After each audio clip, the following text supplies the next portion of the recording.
ዛሬ ከጠዋት ጀምረን በደቡብ ኢትዮጵያ ክልል በጋሞ ዞን እንገኛለን። ጠዋት ዛሬ ያየነው በጣም አስደሳቹ ስራ በምዕራብ አባያ ወረዳ የተጀመረው የገጠር ኮሪደር ስራ ነው።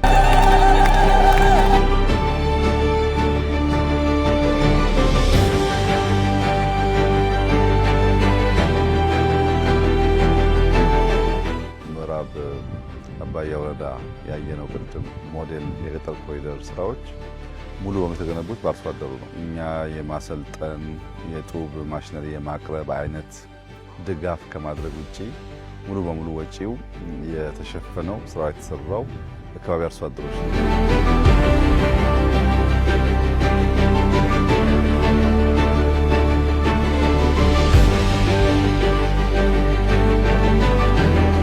ንጽህና ካለ ጤና አለ፣ ምግብ ካለ ጤና አለ፣ ኦርደርሊ የሆነ ስርዓት ካለ ሰላም አለ።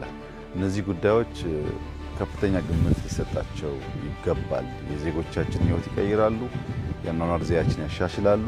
ኢትዮጵያ ነው ለምናስበው ከፍታ ወደምናስበው መሻሻል የመውሰድ አቅም አለ።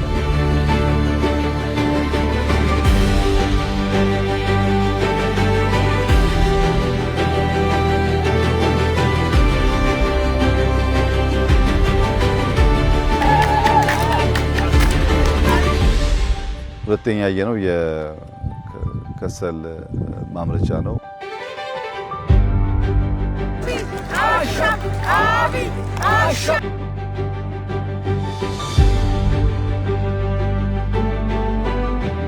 ጥቂት ዓመታት በፊት ለእኛ ኢንዱስትሪ ግብዓት የሚሆኑ ከሰሎች ከውጭ ሀገር እናስገባ ነበር።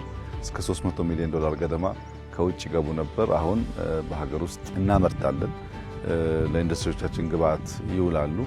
ዘንድሮ አምና መጨረሻ አካባቢ ዘንድሮ አራተኛ ስናስመርቅ ነው።